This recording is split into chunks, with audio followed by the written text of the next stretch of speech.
Welcome to Can I Butt In, the Bowel Research UK podcast, where we welcome bowel cancer and bowel disease patients, researchers, healthcare professionals and carers to butt in and share their experiences. We're picking a topic every episode and getting to the bottom of it. I'm your host, Alexandra Rose. I'm the Patient and Public Involvement Manager at Bowel Research UK, and as a patient myself, I'm excited to bring more patient and researcher voices into the spotlight. Hello everybody, today I'm sitting down with Louise Usher to talk about nutrition and Crohn's disease. Louise is a registered nutritionist, a Crohn's disease patient and a guest blogger for Bowel Research UK. Hi Louise, welcome to the podcast. Hello, thanks for having me. So I always like to start off by giving people a little bit of context. So could you tell me a little bit about, firstly, your experience with Crohn's disease? So sort of when were you diagnosed and how did that come about? Yes, sure. So initially I was officially diagnosed in 2009, which feels quite recent really, because like a lot of people had a long history of symptoms, misdiagnosis. It was quite difficult to get to the bottom of, which I know so many of the listeners are going to be able to relate to that as well. So I'd had bowel problems since I was very young, since I was a baby really, but I had new symptoms that came up in 2009, which a lot of red flags came up with a healthcare professional. So I was put on the fast track at that stage for a colonoscopy, and that led to a diagnosis. Initially, when they did the colonoscopy, they could see that I was ulcerated, so they thought that's ulcerative colitis. But then when the biopsies came back, they could see under the microscope that it was in fact Crohn's disease. So yeah, things are relatively well managed now, but again, with Crohn's, there's always a little element of surprise. And sometimes you think, I thought I was managing quite well there, but then there's something that comes up that you've got no rhyme or reason for. So even, with my knowledge around nutrition, I've still got that same, we've all got that thing where we think, oh, I don't know what that was about when it comes to Crohn's. So.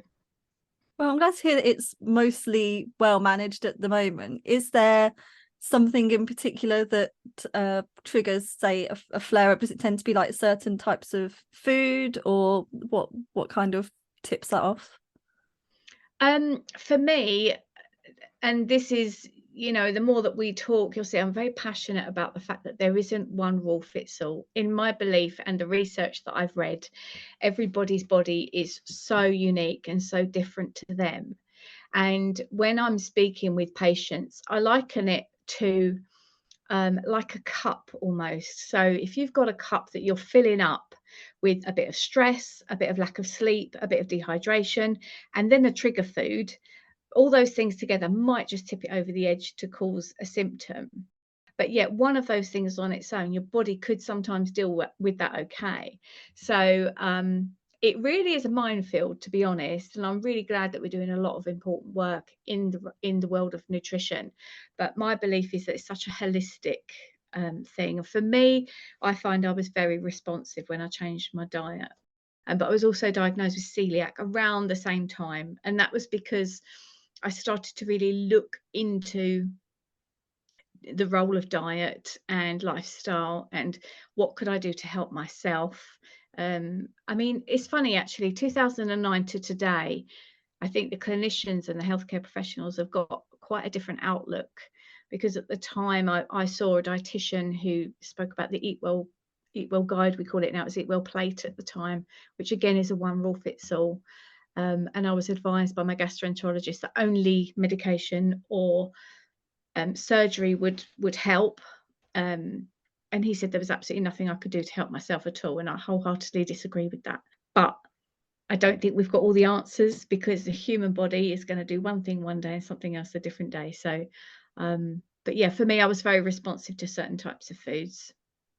It must be difficult sometimes when maybe you are, eating like the right foods for you. Like, is there ever a time when there doesn't seem to be any kind of rhyme or reason for why your body is doing what it's doing? Yeah, there is sometimes. And even on those days, normally with me, because with my my other sort of nutrition work that I do abroad sometimes, I've found even if I don't eat anything, but I'm about to get on a plane.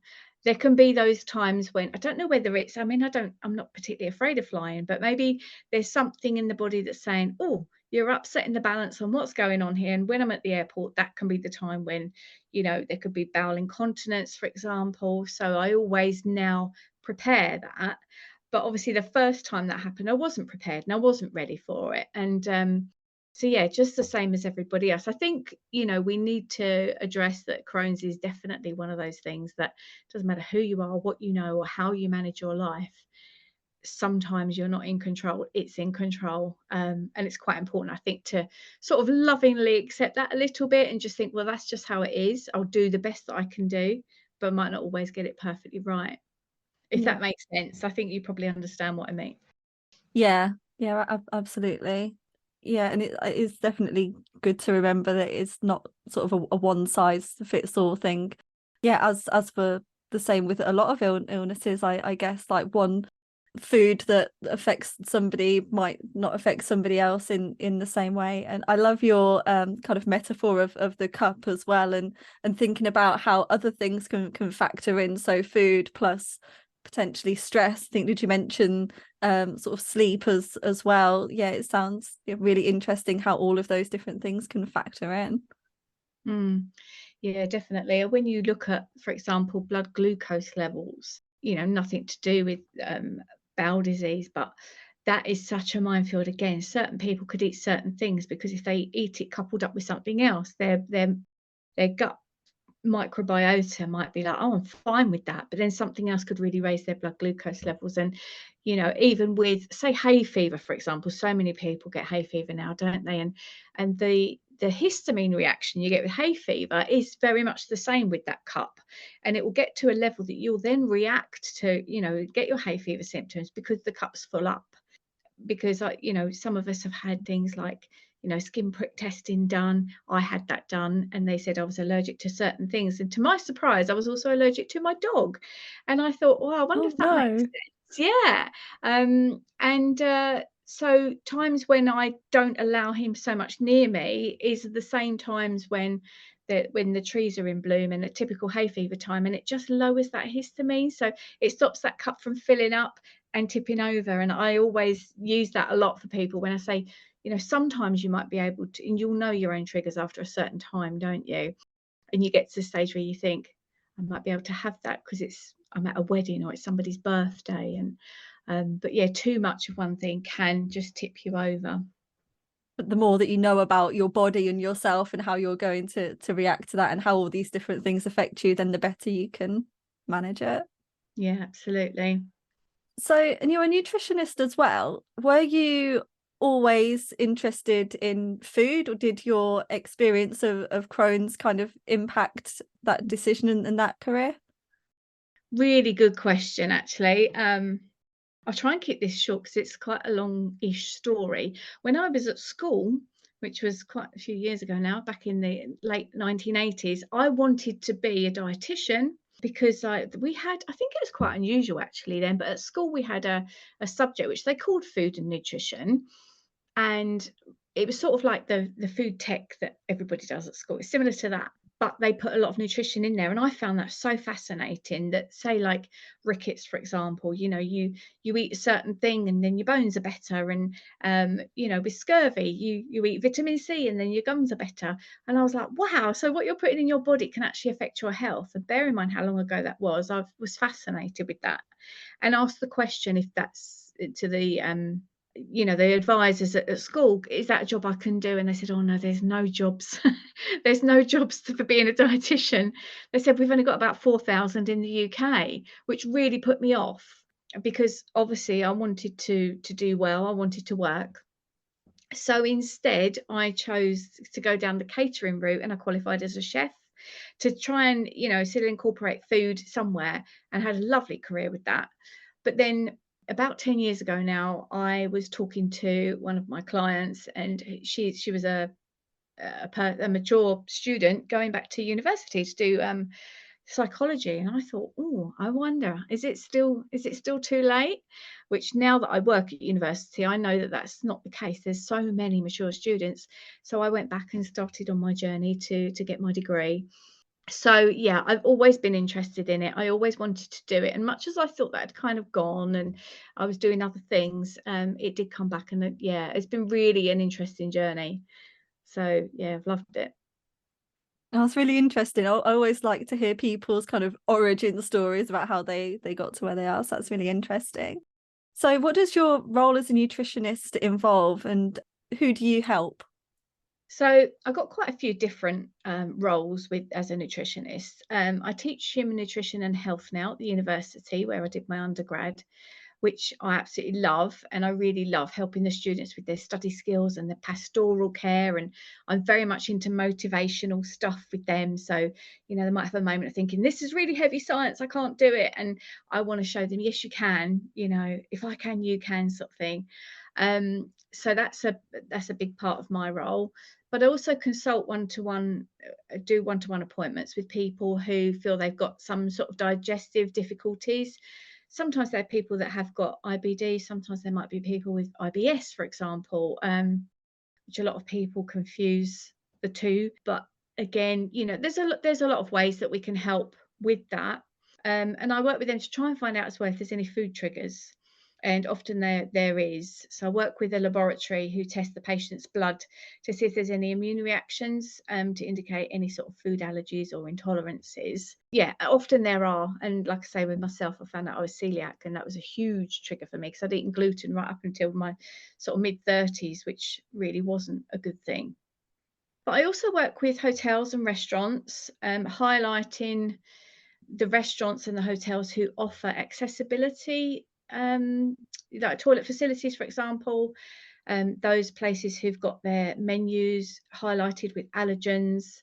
And I also sometimes help train the staff on how they can help people who might be eating there who've got health related dietary requirements.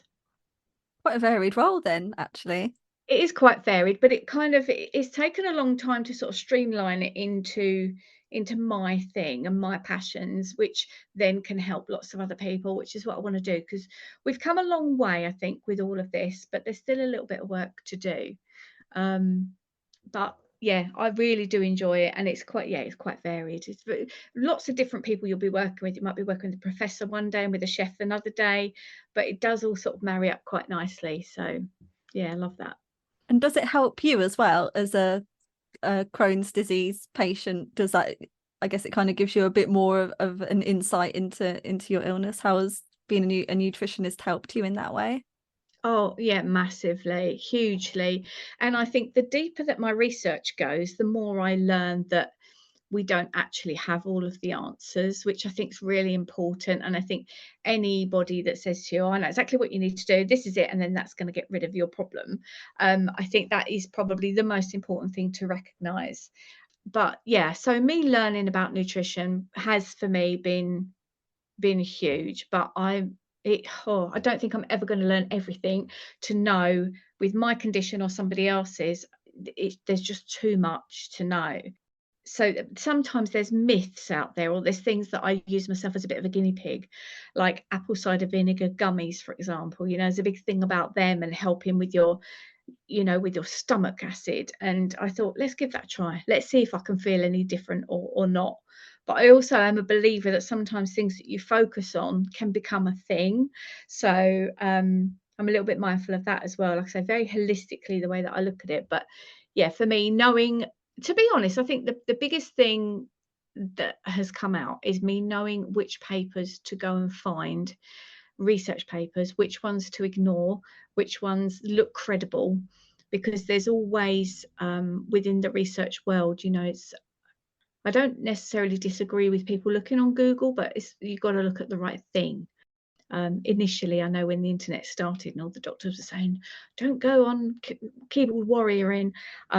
But I think sometimes there can be some knowledge gained, but like I said, it's knowing where to look the right places. And for me, that's what my role as a nutritionist, I mean, I'm regulated by the Association for Nutrition. So you have to be scientifically based. You can't just talk about the latest fad without that scientific knowledge. So that's probably been the biggest, most important thing I think that I've taken away from that. Yeah, the internet can be quite a difficult place to navigate, can't it? And I think that me and you have both done a little bit of blogging on the Bowel Research UK website about how it can be difficult to find relevant information, again because you said one size doesn't fit all, everybody's different, what affects one person might not affect another. And you do see these things on the internet that say, oh, this is definitively what you should do, and this is definitely going to help you, maybe from somebody that's potentially trying to sell the thing that they want you to use. It's difficult to navigate on the internet for sure. Yeah, I quite agree with that. There's I've got a little bit I think we're probably going to talk about in a minute regarding that. Because again, those things that people are trying to sell might help some people. We can't sit here and say, no, they're not going to help you, so it's only because they're trying to sell it, so don't buy it.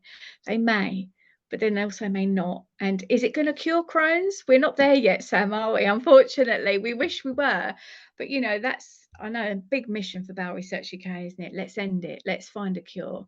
But we aren't there yet. So all we can do is our best and relieving our symptoms and trying to live our best life that we can. So yeah, but it's there's a lot of rubbish out there, but there's a lot of really credible stuff as well that's really important. And if people can try and pay a little bit of attention to their own health, I think they can make a difference to their own lives. I really love how you said that you're a little bit of a guinea pig as well, sort of testing these things. I think that's really really interesting. Are there any other, you mentioned the apple, the gummies, Apple cider vinegar. Are there any other kind of common myths or misconceptions that you come across quite a lot regarding food and bowel conditions? Yes, so I think there's a lot out there. There are, like you say, it's often people are trying to sell things. So yeah, there's absolutely loads that people should take with a pinch of salt, I think, because the difficulty we've got in the nutrition world is to be considered a registered nutritionist, you have to take the same degree that the dietitians take, and you have to be regulated by the Association for Nutrition, which basically means if you do something wrong, you can be struck off. So we are regulated, and they do check that everything we're saying is credible. However, anybody, and they're hoping to change it, but at the moment anybody can say, I'm a nutritionist. They can't say they're a registered nutritionist. It's that one word makes a massive difference. So somebody could contact somebody that's got inflammatory bowel disease and say, I can really help you. I'm a nutritionist. And if it's unlikely that service user is going to know the difference between registered nutritionist and nutritionist, or nutritional therapist is the other one, that anybody can call themselves that. And they're not regulated. And they may be trying to sell you a product. I'll give you an example. So some people often slide into your DMs and they're talking about aloe vera. I don't want to say negative things about aloe vera, because I do think there are some really good properties with it that could really help some people.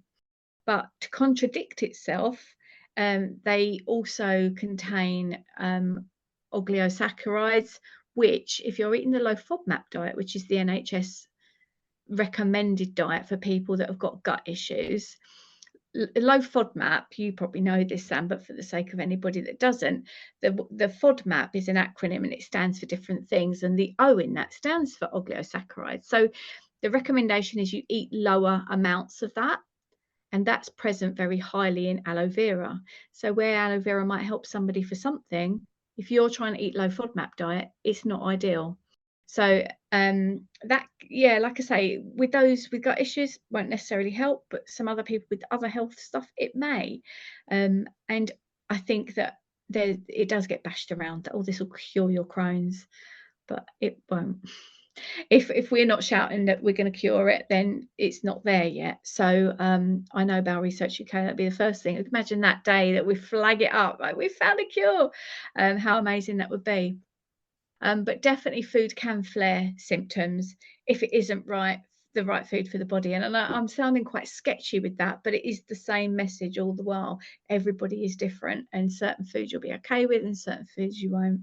And there's no definitive food that you can say, this is definitely something that's going to be good for everybody with Crohn's or not good for everybody with Crohn's, because it is so different. Yeah, definitely. And I think lifestyle again plays a factor in that, because like I said earlier, with the filling up the cup, it is quite a big minefield almost, and it is finding out your own triggers, what works for you and what doesn't. Just to pick up, because you've mentioned nutritionist and registered nutritionist and also dietitian. So what is the difference, just out of interest, between a nutritionist and a dietitian? So dietitian's role in the hospital generally, this is a little bit of a generalization, but we could be here all day otherwise explaining this one. Normally they have the power to diagnose and to prescribe. So you might have heard of those little Ensure drinks that people drink in hospital if they're low in a certain nutrient. A nutritionist couldn't go into a hospital and prescribe that without a without a dietitian being present. Right. But also what I found out, because that was really the route that I wanted to take initially, and I did a year zero, which is what you do when you're going back after a little while or some other circumstances, but I did a year zero. And that was to go on to do a dietitian's course. And as part of that, we had to work as a volunteer. And I went into the local hospital to help out with feeding patients who needed help with feeding. And that really worked quite closely with the dietitians. And I found that a lot of the patients, they would have difficulty with swallowing, for example, or they might have had a tracheotomy operation, or perhaps a stroke, so they'd lost their gag reflex. It was a lot more of a sort of basic, let's get some nutrition in you, rather than, as a nutritionist, and the area that I'm really get excited about is, let's improve your health, because it might be okay-ish. A lot of people can live not too badly with inflammatory bowel disease, but if we can improve that standard of life through tweaking little bits of nutrition, maybe they might need a supplement or something like that. But what I couldn't do is prescribe that supplement as a nutritionist. So I hope that's answered your question, but it's generally, nutritionists can work in the NHS, but they won't be the people that will write a prescription for somebody who can't swallow, for an example. Got it. Yeah. So I know that you have a particular interest in nutrition and food while on holiday. So as you said earlier, sort of things like in hotel settings and restaurants and things like that, and thinking about allergies and accessibility. How did you kind of get started with that? Yeah. So the thing that started my interest in it was around a similar time to when I was diagnosed. Just before I was diagnosed, I had my worst flare that I'd ever had, which involved losing a lot of blood, losing a lot of mucus that I'd not seen before. So, and while I was away and experiencing that, as well as obviously really upset tummy, it was quite a worrying time being abroad. I was thinking, what's going on with my body? But I just put it down to holiday tummy, as so many people do. But then when I came back and the symptoms carried on, I then thought, okay, I need this investigated, which was, like I say, I was fast tracked then for my colonoscopy. And once I'd got some answers, I thought to myself, right, who else is out there suffering and finding it difficult? Who knows what to do when they're away? And we're very popular with our all-inclusives now. And a lot of people really sort of like going and eating well and drinking well and sunning themselves. And then they get upset tummies and they get worried about it. So that was where it sort of started. But as I started to look, because I went back to, there's a bit of a story. I went back to, it was in Egypt, and I went back to a hotel near that after I'd had my diagnosis, after I was eating gluten-free because of my celiac. And I went to the breakfast table, and I was married at the time, and I came back from the breakfast table, and one of my go-to breakfast foods, as I was trying to heal my gut a little bit, was bacon and eggs. And forgot completely it's a Muslim country, bacon wasn't available, and I came back with these 2 lonely eggs on my plate, and my husband said to me, "You look like you've just lost your favorite toy. What on earth's going on?" I was like, "I don't know what to eat up there." And it's, for me now, I could go to an all-inclusive buffet with somebody and say, eat that, and that, you'll probably be quite safe. It's a bold statement, but at the time I didn't know. And what I decided to do on that trip was asked to speak to the chefs, because with my background in the hospitality world, I thought, right, I know how to talk their language. And embarrassingly for me, there was me in my bikini and my throw over, like you do when you're on holiday. And the executive chef came out in his perfectly starched whites and sat me down, had a lovely conversation with me. And I was astounded at the response I got from the management team in this hotel. I turned up at lunch, and the maitre d' sort of waved at some staff members, and they all kind of came flocking, took me and my husband to this table. We sat down, and then he gave me a very small menu to choose from, a very plain food, which I was okay with that at the time. And this food was specially cooked, and it turned up. And I have found now, bear in mind this was several years ago, the majority of hotels will do that, and they're happy to do that, but not many people going on that holiday will know that. So I'm on a bit of a mission to try and find as many places as I can, show what they can offer to eat. There's a long way to go with their labelling. Sometimes that gets a bit wrong. Or if you ask for gluten-free, which is like I do, they often think I'm asking for vegan food, which Right. always makes me chuckle because they're worlds apart. Probably I would imagine a lot of vegans would find it difficult to eat gluten-free because there's so many of their plant-based products, might have that in it. So that's where it kind of started, and now it's growing quite nicely. It's quite unique. There's not many people doing what I do. But yeah, I really enjoy that. That is such a lovely job to go look at what they're offering, see how they can improve it, sometimes to educate the staff and tell them how they can help the people, just to help them keep, a bit more healthy when they're on their holidays. Yeah, that's a great thing to be able to do, and great to hear that the response was so positive at that particular hotel as well. And there's probably a lot of people out there listening who are like me, absolutely love their holidays, and food is such a huge part of a lot of aspects of life, isn't it? But holidays in particular, yeah, I mean, some of my favorite holidays, the reasons why they're my favorite is because the food is so good. But then also, I guess, thinking about like eating out at other special occasions and going to restaurants and things, and then all of the things that we celebrate as well, and the ways that we socialize with each other, like lots of gatherings are centered around food, and then you've got things like Christmas as well. It's just such a huge part, isn't it? It would be a real shame for somebody to not be able to enjoy such a huge lovely part of life because of having issues with knowing what to eat. I totally agree with you. I'm a big fan of food, and I'm lucky with my job. I've eaten at some lovely places, and the flavors that you get, food is to be enjoyed. It isn't to be seen as the enemy. But if you don't know, or you slip up, or something's cross-contaminated, it can be misery for those of us who've got gut issues. So yeah, I should do my best, as I can to sort of spread the word, and to make sure that, I mean, in my experience, every company or every hotel that I've spoken to is on board. They do want to get this right, and it is a really positive experience. It's just spreading the word to get people to go and ask the question. And like I say, we need to do a little bit of work with our labelling. So often I'll see something and I think, you've labelled that gluten-free, 100% guarantee it isn't. I'll speak to the maitre d' who will be mortified, and they will change it instantly. But you just need to be aware of these things. So yeah, I'll do my best to keep beating that drum.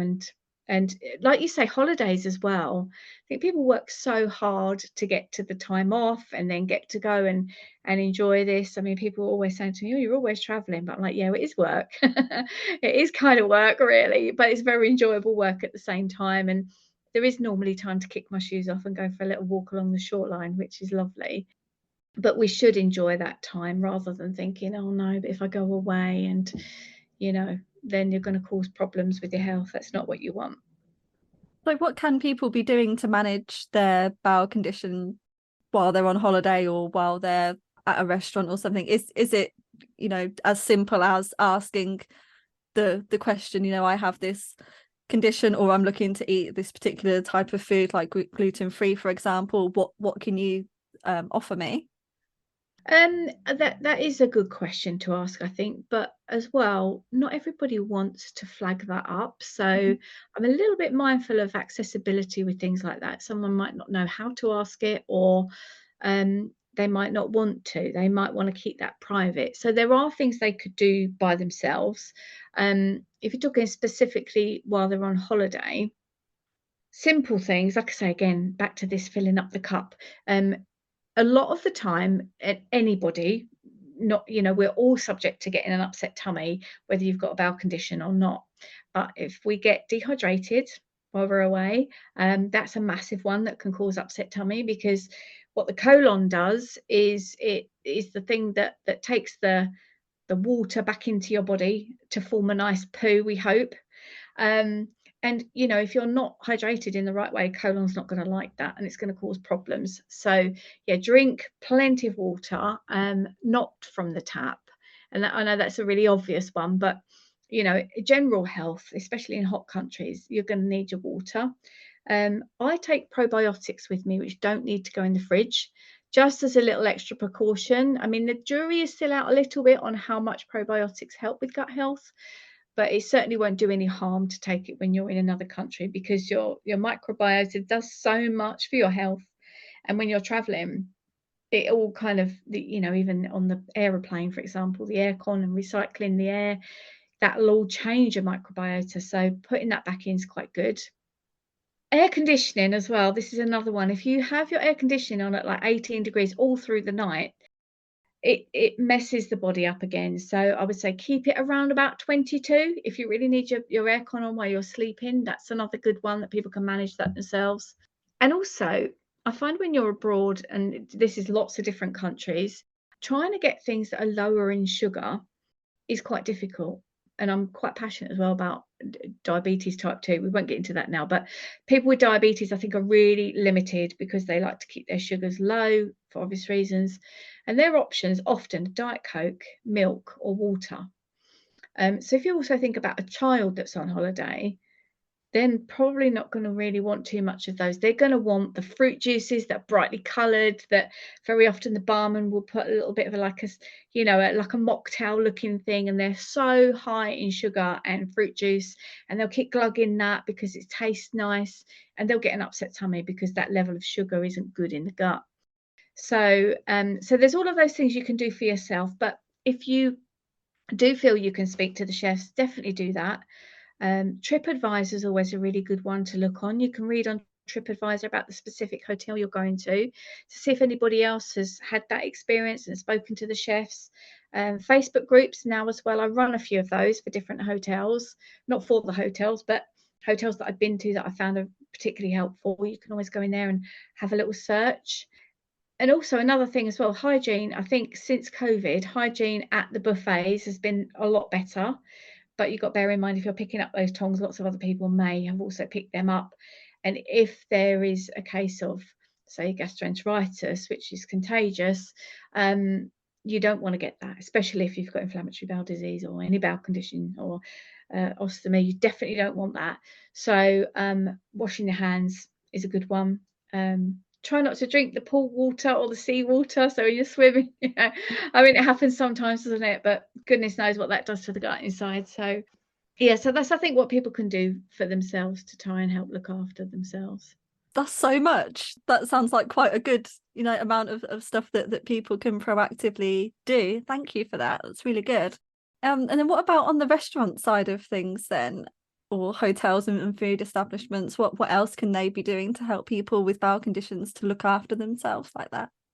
Well, they probably need me to go in there first and speak to them.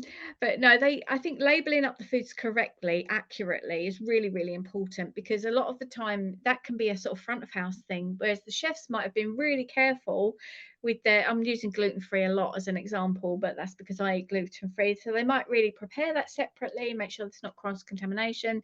It's delivered out the front, and they put vegan label on top of it, so labeling is really important. I think they need to look at that more. We've got Celiac UK, who they're so brilliant, but we've got only a few people in the UK that signed up to that, which is it's a sort of standard to say they're going to do things a certain way, and it's not abroad. There's nothing like it abroad at the moment, which is a shame. I toyed with the idea of starting that up, but I think that's a lot of work, and I've got to look after my own health as well. So yeah, maybe not. But give you an example as well, Sam. My local Costa Coffee, I witnessed this the other day. They have their toilet is behind a, you know, the codes that you put in on the door, like you see at the hospitals. Yeah. Their toilet is behind one of those, which they give you the code on your receipt. Well, one, not everybody gets a receipt now anyway. And two, if you've got inflammatory bowel disease or some urgency, you're not going to have time to put in the code, which I saw somebody, it didn't work. I was trying to get somebody who's a wheelchair user through the other side, and it was a load of a disaster. Having accessible toilets is so important for restaurants and hotels. And I love it when I see that sign that I think, you know, our community is really embracing, where it says not all disabilities are visible, because you walk into a toilet thinking, am I okay to do this? Am I going to come out and there's going to be somebody, and I know I'm not on my own with this. You're worried that someone's going to see you walk out and think, well, you look all right. Why are you using that toilet? Yeah. And so when they just put that up there, it just almost gives you a little bit of a, oh, that's okay, I can use that toilet. The others might be in use, or you may need to change if you're incontinent or if you've got a bag, and just being told that's okay to use that toilet because of that one sign. It's such a small thing that everybody could be doing, putting it on the disabled toilet door. And I think we are making a lot of strides in the hospitality food world regarding allergies and intolerance, but there is still work to be done. So I think getting consultants in like me to find out these things, what can they do? It's really not rocket science, and there is so much that we could do to make people more comfortable to go out and eat. Because I don't know about you, but when I've been in a flare up, that's the last thing I would want to do, is to go out and eat. But yet we all enjoy that now. We all enjoy going for a meal, or like you said earlier, whether it's to celebrate or just for the sake of it because you've had a tough day, you know. And so to be able to do that in the confidence of thinking you're in a comfortable place and that's okay to eat and use the toilet, it's, you know, that would be really helpful if they all got on board with that. Yeah, absolutely. 100% agree with the accessibility of toilets as well. Yeah, putting them behind a code, or you have to ask for a key, or I think even when you have to like go in and buy something, I think, okay, fair enough, toilets are for customers only. I kind of see why, but also it's just a human need. If there's something, you know, if there's a toilet nearby, somebody needs to use it. I just think it's a bit harsh to, you know, take that kind of ability away from somebody. Say you have to ask for this code first, or buy something, or put your 20p in, or probably a pound now with inflation, isn't it? I agree with you there. Yeah. Okay, just to wrap up then, so what one takeaway would you give to somebody listening who has Crohn's disease and is struggling with issues around food? Good question. That's a big subject, but I think the first thing is to be kind to yourself. I really put a lot of pressure on myself when I was diagnosed that I had to fix this, but we don't know. The human body and what happens in the body is an absolute miracle. And to get all your ducks in a row every single day, it probably isn't going to happen. So when things don't go as you wanted, you know, just think, okay, we're all different. Sometimes I get it right, sometimes I don't. So be kind to yourself, because I think beating yourself up is really counterproductive. I don't think that helps. But if somebody thinks that they've got a food, or there may be food triggering their symptoms, I would suggest keeping a really detailed food diary, just to try and pinpoint where the issues are. And also as well, you know, the reaction might not be instant. Sometimes it is. I mean, I think we've all eaten a big meal and then straight away you put your hands to your lower tummy where you know the food's not there, it's in your stomach still, but you're like, oh, I feel really bloated. It isn't there yet, but it's a feeling that you get. But then sometimes with a food trigger, especially if it's a food allergy or an intolerance, it can be quite some time after. But if you keep a detailed food diary, just to try and pinpoint if there's issues, But I always encourage the people that I speak to one-to-one to write down how much water they're drinking. If you're particularly stressed, like even if you're just feeling a bit of an off day, or if it's a certain time of the month, that's going to affect all sorts of things. How much sleep you got, which medications you've taken, because it might not only be the food, but that could be one of the elements that is triggering you. So yeah, you might be able to tolerate certain food, but because you've got a stressful day, you can't. And so it does sound like a minefield and very complex. But I think if you can even just whittle it down a little bit, the rewards are really worth paying attention to your gut and what it likes, because it can be in charge sometimes. So if you just try and take back a little bit of onus and think, right, I know when I ate eggs, for example, I didn't feel quite right, then that's a really good thing. And you don't need anything fancy to do it. It doesn't have to cost you any money. You can even just keep the notes in your phone. But yeah, try and keep a bit of a food diary, but include all those other things as well. Loads of really good advice on this episode. Thank you so much for joining me, Louise. That's my pleasure. Thank you for having me. Hope it's helped. Fingers crossed for someone. Thank you for listening to Can I Butt In? This podcast was brought to you by Bowel Research UK. Find out more about the charity, our work, and how you can get involved. Visit bowelresearchuk.org, where you can join our People and Research Together network, or PART, read about our research campaigns and fundraising, or make a donation to support the vital work we do. Let's end bowel cancer and bowel disease.